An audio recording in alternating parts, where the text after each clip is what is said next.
Happy Tuesday. Huh? What? Eat nag strawberry. Eat nag strawberry. What do you want?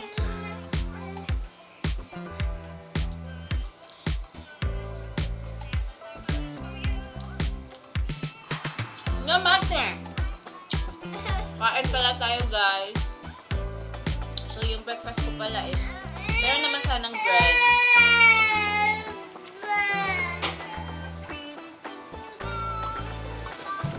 Touch, no. Just look at yourself.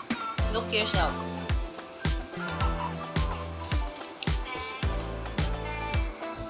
Gustong gusto niya kasi hawakan yung camera. Ayaw ko kasing pahawakan. Yeah, like that. Let's change. Gumawa kasi ako ng ano, ang tawag nyo to? Yung bread na inano ko ng itlog. Ayaw niya palang kumain. Tapos ako naman, yung alam mo yung Pilipino ka. Gusto mo yung ano, kanin talaga sa umaga. Tapos ang inulang ko pala guys, salmon, isda. Yung natira namin kagabing dinner. Hello? Can you say hello to the guys? Hello to the guys. So, wala tayong choice. Kakain ko na lang to. Hindi siya kumakain yan eh. Hindi niya ng rice eh. Kumain na siya ng rice. Tapos, ayan, strawberry. Yuki-chan, eat strawberry. So, itadakimasu to the guys. Itadakimasu. Kawaii ne.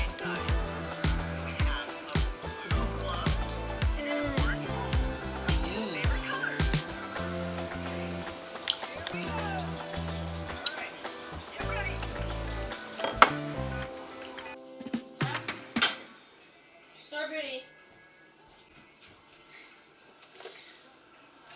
Inom pala tayo ng kape.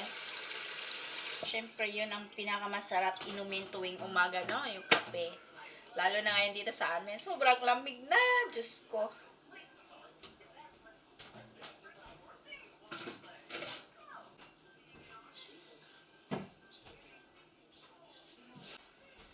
Nagbo-boil pala ako ng ano, ng tubig para sa ating kape. Yus. Kape. Say hi to the guys! Good morning!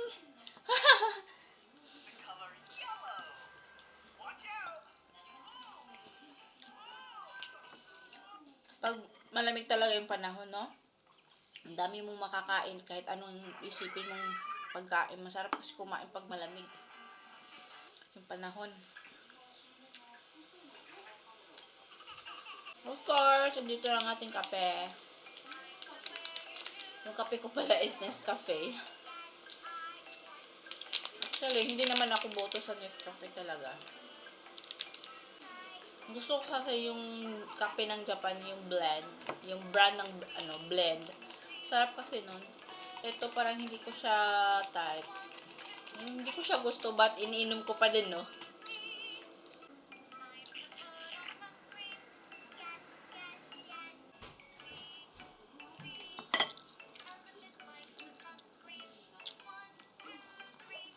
Ilagay natin to sa malayong lugar kasi may anak ako, baka bunlutin niya ba.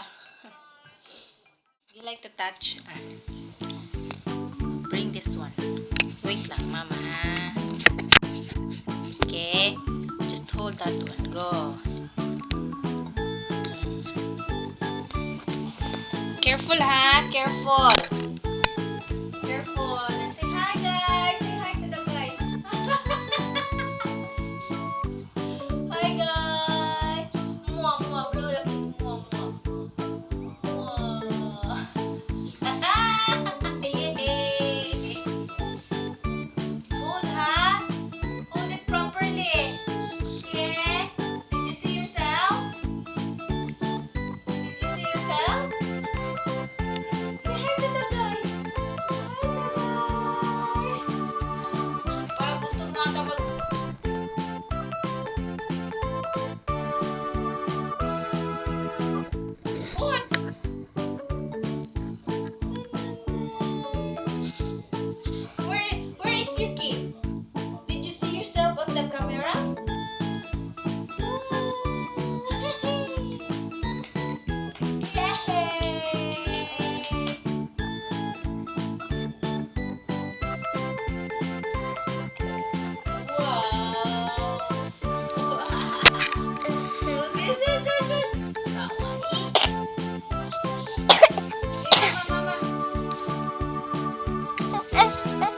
Wait lang, i-check na to. I-check ko lang rin. Ano namang yung nangyari? Uy. Ano man ka? Ha? Anong nangyari bata? Bail? Anong nangyari ba, Ilya? Bakit ka umiiyak? Ha? Bakit ka umiiyak?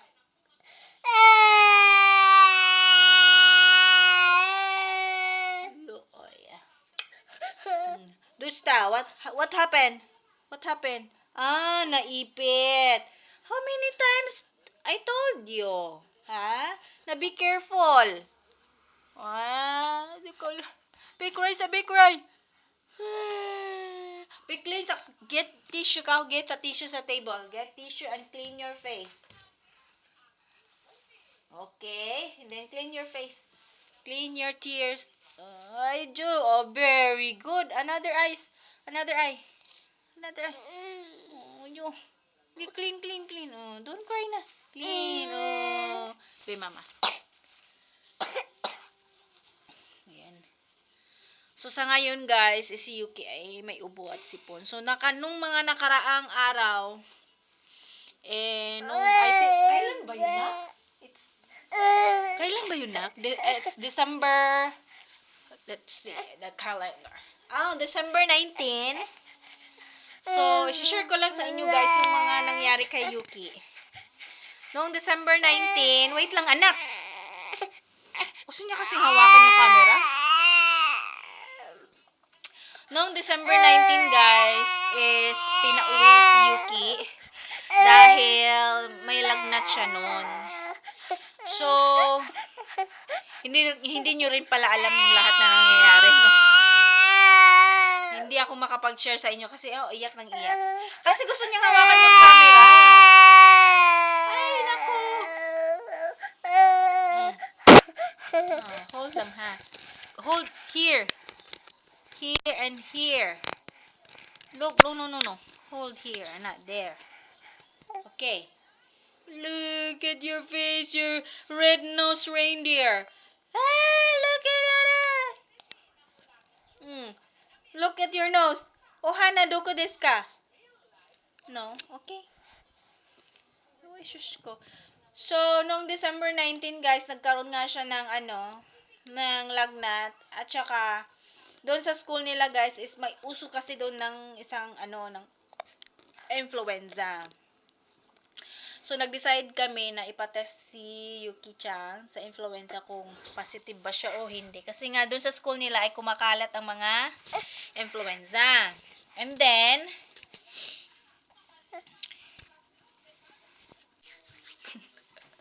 so, ayun guys, natulog na si Yuki. So, pinatulog ko siya dahil, kanina pa pala siya ng tantrums. So, gusto lang pala niya matulog.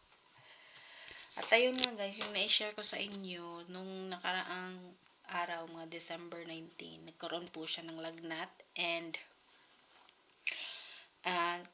sinabihan kami ng teacher na ipatest si Yuki ng influenza kasi doon po sa school nila, kumakalat po kasi yung influenza. Halos yung mga bata doon ay nagkakalagnat.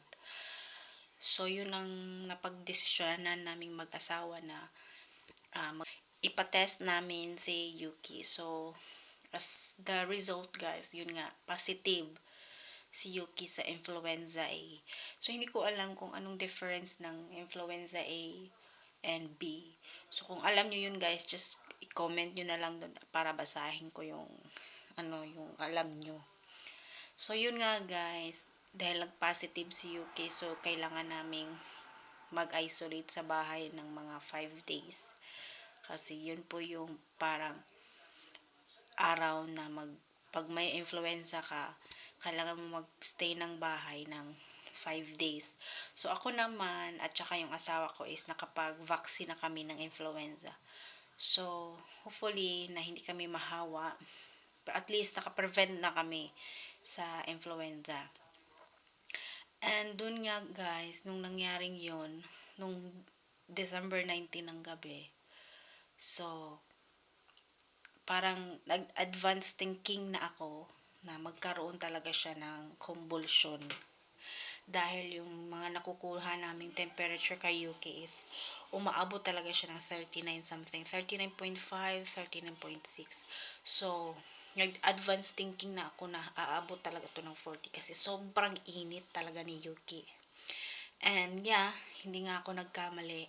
Nung gabing ng December 19 is yun nga guys, nag-convulsion siya ulit. So, pangalawang experience ko na to guys, nung nag-convulsion siya. Kasi nung unang convulsion niya guys, is nagpanic ako. So, as in, I have no idea kung ano yung gagawin ko guys. And yet, yun nga guys, tumawag kami ng ambulansya noon. And, inadmit namin si Yuki sa hospital. At yun nga guys, convulsion siya dahil sa init ng katawan, which is yung lagnat niya. So, yung nangyaring yun, nung December 19 ng gabi, parang second time ko na siyang na-experience. At yun nga guys, at least ako may idea na, prepared na ako. Hindi ako nagpanic, pero tumawag pa rin kami ng ambulansya in case kung ano yung possible na mangyari. And thankful naman ako na nagawa ko siya in a proper way, na hindi ako nagpanic. Number one talaga guys, hindi tayo magpapanik. Kailangan nating alamin kung ano ba talaga yung kailangan nating gawin, no? Kasi pag may lagnat ka pala, lalo na yung mga bata, mga under 5 years old, so there is a possible talaga guys na magkakaroon ng convulsion dahil nga hindi nila maano yung init ng katawan nila, hindi nila kaya pa i-handle. Hindi pareha sa ano na tayong mga adult, pag kaya natin, kinakaya natin, pero yung bata na under 5 years old, hindi pa nila kayang i-handle yan.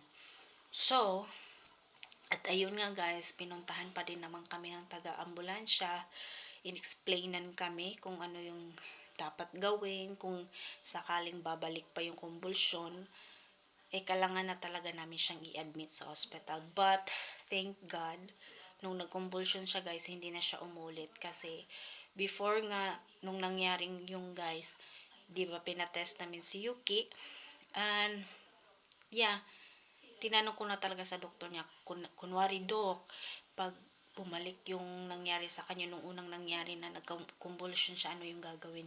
At ayun nga guys, binigyan kami ng gamot para sa convulsion, mga 2 piraso ata yun. Kasi kapag nag-convulsion na daw siya ulit, after like 3 minutes, nung nagsimula yung convulsion, after 3 minutes or 4 to 5 minutes, kailangan na siyang ilagay yung gamot sa kanya. So, hindi po namin dinaan sa bibig guys. Ang gamot po ay dinaanan na, pinasok namin sa kanyang puwet. Oo, yun ang advice ng doktor eh. So, yun. Pagkatapos nung nailagay ko na yung gamot nun kay Yuki, at thank God naman, hindi na siya bumalik yung convulsion niya. Pero, still, nandun pa rin yung lagnat na sobrang init. Alam mo yung every 6 hours kasi ako nag-check ng temperature niya. Minsan nga hindi na umabot ng 6 hours kasi nga nararamdaman ko kasi na sobrang init niya. So, kailangan din ng another gamot na ipapainom sa kanya. So, yun nga, hanggang ngayon guys, thankful na ako. Wala na siyang lagnat ngayon. Hopefully, magtuloy-tuloy na kasi hindi nga kami pumasok ng school. At ako naman po guys, hindi rin ako pumasok sa trabaho. So, yung asawa ko lang yung pumasok ng trabaho. And, yeah. Ngayon, okay na siya. Pero, meron nga din pa rin ng, sipon at ubo. So, yun po yung kinatatakutan kong experience bilang isang ina.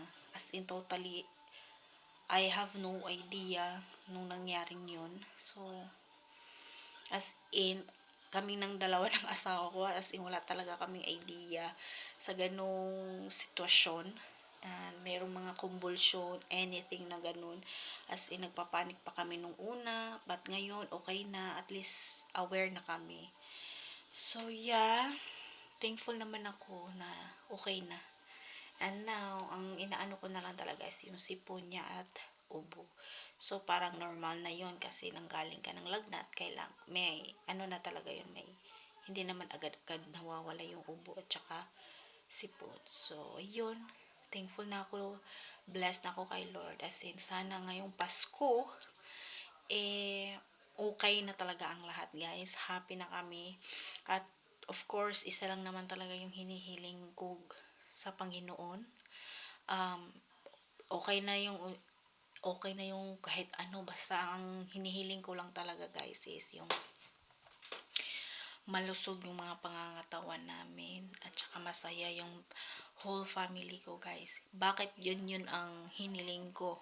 Kasi pag tayo hindi tayo malakas, hindi tayo may nararamdaman tayo, kahit ano, guys, problema sa katawan, hindi po tayo makakilos, hindi tayo makapagtrabaho, hindi natin magagawa lahat. So yun po talaga yung hinihiling ko talaga sa Panginoon, ang healthy, walang mga sakit, walang mga nararamdaman. Yun po talaga yung para sa akin, yun ang source sa lahat, no? At saka syempre magiging masaya ang buong pamilya. Ang gulo ng aming kwarto. Tingnan nyo naman, oh. Sobrang gulo. Actually to, guys, yan na nakabalot na plastic. Ko kasi yan, ipapadala ko sa Pilipinas. Hinahanda ko lang siya. Oo. So, and by the way, nakabili na din pala ako ng box. Bumili ako ng box para ilagay lahat dyan. Kasi yung bahay namin, hindi naman siya kalakihan, pero ang daming gamit. Ayoko ng maraming gamit. Kung hindi na namin ginagamit, usually binibigay na lang namin para mapakinabangan naman sa iba. So, ayan nga. Diyan lang yung lahat dyan. Itong lahat na to, dyan yan galing. Dyan. So, at saka, ang mas marami pa niyan, yung mga damit ni Yuki. Kaya nga, yung anak ko, lumalaki na, usually yung mga damit niya, kasi yung mga hindi na kasya, ipamimigay ko na sa mga pamilya ko. So, ayun, hindi ko pa alam kung kailan ko siya mapapak. Kasi medyo busy, kasi nga, oh my God, my daughter is Yuki-chan! Koide! Hi! Hello! You're wake up! Huh? You're awake! Sorry. Is Mama? Maingay si Mama? I'm sorry. Nagising siya tuloy. Plano ko pa naman magtupi. Hindi ako makapagtupi. Nagising na eh. Ito. Let's go to the living room. No? You don't like? Malamig kasi dito, anak. Malamig ng kwarto namin kasi nga yung kurtina namin, guys. Ganyan lang. So, ang dami kong mga plano pero hindi ko magawa. Ewan ko ba. Kasi nga hindi nga ako makaalis-alis ng bahay. Dahil nga wala nga akong sasakyan, tapos wala pa akong license. So sa ngayon kasi nag-aaral pa ako ng driving. So nag-apply na ako for the license, but yun nga, may exam ako ng license ngayon. Bagsak na bagsak ako. Lagi akong bumabagsak sa exam. So try and try pa rin until na makapasa. So I think maybe next year makapag-drive na ako ng sasakyan para makaalis ako, kasi ang dami ko talagang plano bumili ng kurtinas, kasi usually namimili ako, guys, through online. Gusto ko sa kurtina kasi gusto ko makita talaga yung actual na ng design ng kurtina, kasi sa online parang naghuhula ka lang sa ano, yung size niya. Na! Ayun! I'm sorry, ma'am. I'm sorry, anak. Mama is so maingay. Is that okay? Wow, what's that?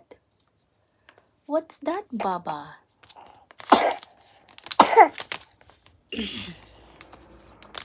Wow.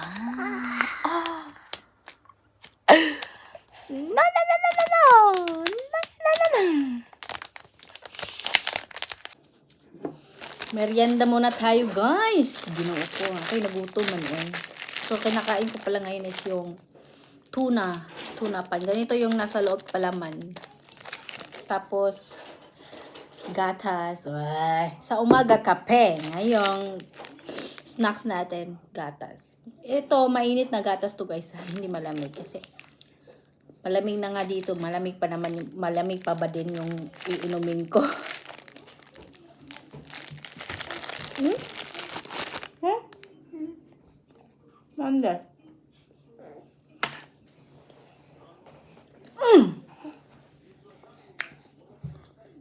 Say hi. Thanks, Mom.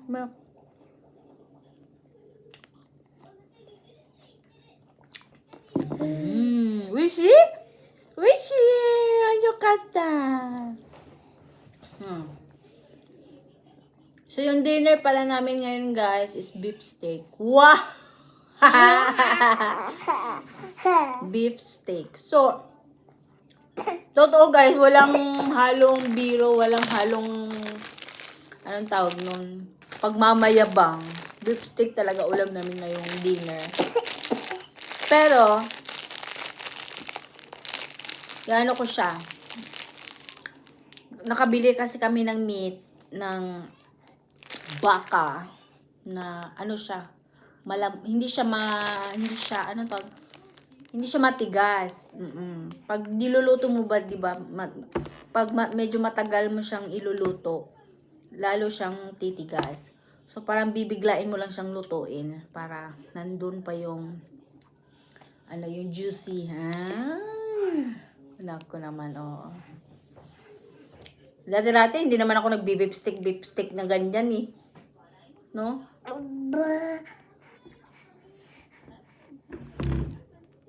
Yamete, Yuki-chan.